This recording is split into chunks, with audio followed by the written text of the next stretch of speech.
Hello friends, welcome back to my channel. আবারও একটা নতুন ব্লগে তোমাদের সবাইকে স্বাগতম। আজকে পুরো ব্লগটা জুড়ে খাওয়া। আজকে দেখাবো আমি সকাল থেকে রাত পর্যন্ত আজকে সারাদিনে আমি কি কি খেলাম। ব্লগটাকে একটু অন্য রকম করার জন্য এই ব্লগটা বানানো। রোজই কী করছি না করছি কিছু না কিছু তারই ভিডিও আমি শ্যুট করি। তো আজকে ভাবলাম যে সারাদিন কী খাই সেটা আজকে তোমাদের দেখাবো। তো আজকের মেনুতে সকালবেলায় ছিল পান্তা ভাত। তার জন্য সবার আগে যেটা আমি করে নিচ্ছিলাম সেটা হলো একটু কিছু পেঁয়াজি ভেজে নিচ্ছিলাম। পান্তা ভাতের সাথে কিছু ভাজাভুজি হলে বেশ ভালো লাগে। সে আলু ভাজা হোক কি আলুর চপ হোক কি আলুর আর পেঁয়াজের এরকম পেঁয়াজি হোক বা শুধু পেঁয়াজ দিয়ে। প্রথমে ভাবলাম আলু আর পেঁয়াজ ঝুড়ি ঝুড়ি করে কেটে ভাববো, কিন্তু ভাতের পরিমাণটা খুবই কম ছিল, সেটা শুধুমাত্র আমিই খাবো, সেই জন্য ভাবলাম একটু কমই ভাজি। দেখো পান্তা ভাতটা আমি নিয়ে নিয়েছি একটু কাঁচা সর্ষের তেল, একটু চানাচুর, একটু পেঁয়াজ, একটা লঙ্কা আর দুটো পেঁয়াজি নিয়ে। এটা যে খেতে কী অমৃত, যারা খেয়েছে তারাই এর স্বাদ বোঝে। তোমরা কমেন্ট করে জানিও অবশ্য কারা কারা এভাবে পান্তা ভাত খেতে ভালোবাসো। সকালের খাবারে গরমকালে এরকম একটা ব্রেকফাস্ট তো আমার কাছে পুরোই অমৃত, আমার খেতে খুব ভালো লাগে। দেখো তারপরে খেয়ে দিয়ে আমি বাচ্চাদেরকে নিয়ে ওপরে এসেছিলাম, একটু খেলাধুলো করছিলাম সবাই মিলে। আর আমার ছেলে দেখতে পেয়েছে কালকে বিকেলবেলা আমরা সবাই মিলে বাদাম খেয়ে এখানে আমি ফেলে রেখেছিলাম, ব্যাস যেই ভাবা সেই কাজ। এখানে কিছু পিঁপড়ে হয়েছিল, ও পিঁপড়েগুলোকে নিজে তাড়াবে। এখন কোলে নিয়ে তাকে হেল্প করতে হবে এই পিঁপড়েগুলো তাড়ানোর জন্য। ও যে কাজটা ভাবে নিজে করবে সেটা অন্য কেউ করে দিলে ভীষণ চিৎকার করে, সেই জন্য ওকে সেই কাজটা করতে দিতে হয়। তো ওপর থেকে বাদাম নিচে ফেলে দিয়েছে, আমার মা নিচে চিৎকার করছে ওপর থেকে কী ফেলে দিল।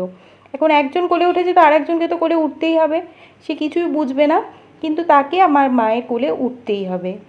এই জিনিসটা আমার মেয়ের মধ্যে খুব আছে, দাদার সাথে কিছু করা হলে সেই কাজটা ওকেও করতেই হবে, তবেই তার শান্তি। তো সেই জন্য ওকে কোলে নিয়ে একটু আদর করে নিলাম, তারপরেই চলে গেলাম, ওদেরকেও চান করালাম, আমি নিজেও তাড়াতাড়ি করে আজকে চান করে নিলাম। আজকে প্রত্যেক দিনই আমার চান করতে একটু লেট হয়, আজকে মোটামুটি বেশ টাইম মতোই চান করেছি। আর ভাবলাম যখন টাইম মতো চান করেছি তাহলে একটু খেয়ে দিয়ে একটু ঘুমিয়েও নেব।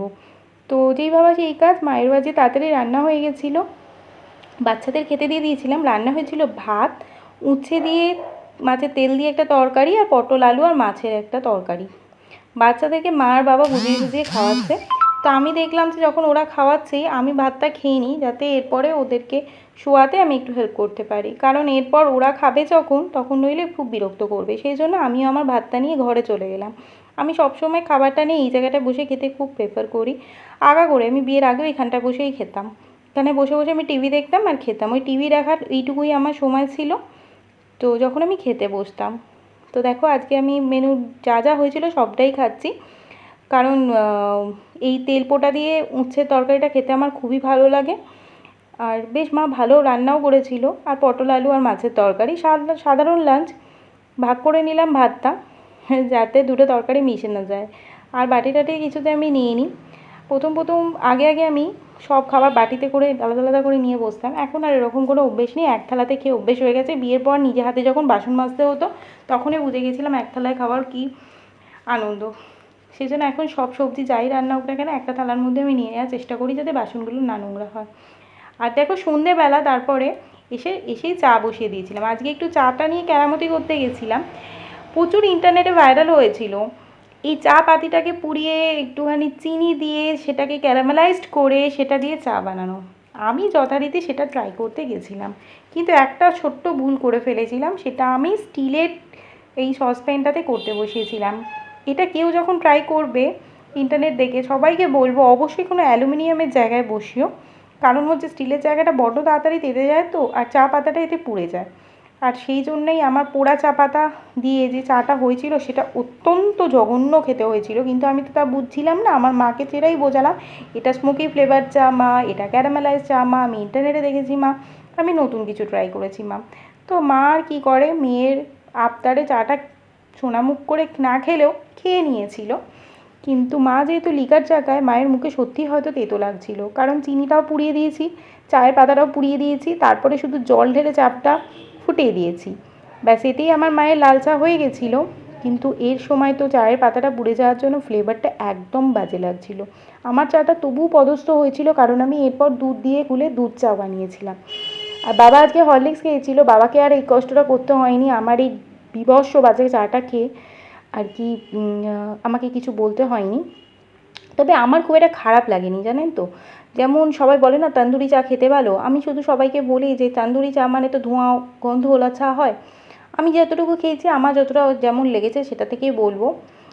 ধোঁয়ার গন্ধওয়ালা চা আমার একদমই ভালো লাগেনি। তো সেরকম এটাও আমার খুব একটা পছন্দ হয়নি। ক্যারামেলাইজড বললেও এটা চিনিটা ক্যারামেলাইজড হলেও চা পাতাটা যখন পুড়ে যাচ্ছে না তার একটা অন্যরকম ফ্লেভার লাগছে। হয়তো আমি ঠিকঠাক বানাতে পারিনি, এটাও হতে পারে, কিন্তু ইন্টারনেটে এরকমই দেখিয়েছিল। অথবা আমি বললাম প্রথমেই যে আমি স্টিলের জায়গায় করছিলাম, চা পাতাটা একটু বেশি হয়তো পুড়ে গেছিলো, সেই জন্য আমি করতে পারিনি।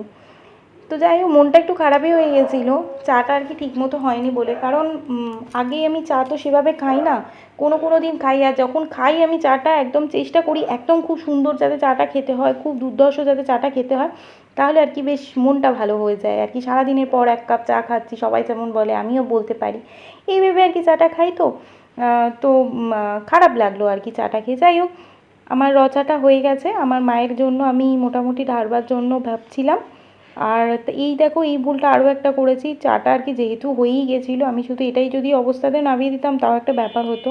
তো যাই হোক, ফুটে যাওয়ার পর চাটা নামিয়ে দিলাম আর আমার জন্য দুধ দিয়ে দুধ চা করে নিলাম। দেখতে ভারী সুন্দর লাগছিলো, আমার তো কালারটা দেখে খুব ভালো লাগছিলো, সেই জন্য আমি নিজেকে নিজেই একদম লাইক দিচ্ছিলাম দাঁড়িয়ে দাঁড়িয়ে যে হ্যাঁ দেখো কি সুন্দর চায়ের রঙটাও এসছে। চায়ের রঙটা সত্যি খুব সুন্দর এসেছিলো। দুটো বিস্কুট দিয়ে চাটা আমি খেয়ে নিলাম। গ্লাসে চা খাচ্ছি কারণ কোনো কাপই দেখলাম ধোয়া ছিল না, সেই জন্য আর নিজে হাতে করে ইচ্ছা করলো না ধুতে।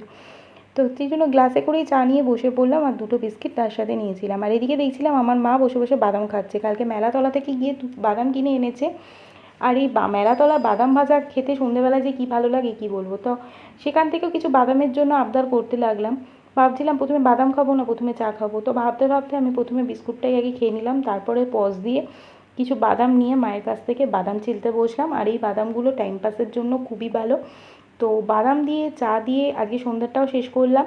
ডিনারে কী খাচ্ছি সেটা দেখার জন্য পরের ব্লগটির জন্য ওয়েট করতে হবে। চলো টাটা, আবারও একটা নতুন ব্লগে তোমাদের সবার সাথে দেখা হবে।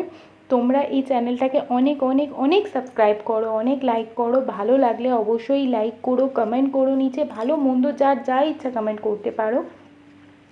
আর অবশ্যই আমার চ্যানেলটাকে শেয়ার করো তোমাদের বন্ধু বান্ধবদের মধ্যে, এতে আমারও ভিডিও বানানোর এন্থু বাড়বে আর অনেক ভালো ভালো ভিডিও দেওয়ারও ইচ্ছা হবে। তো আমার লাইফের সাথে জুড়ে থাকার জন্য অজস্র ধন্যবাদ তোমাদেরকে। আর চ্যানেলটাকে আগে এগোতে সবাই মিলে হেল্প করো। চলো টাটা, আবারও একটা নতুন ব্লগে তোমাদের সাথে দেখা হচ্ছে। টাটা।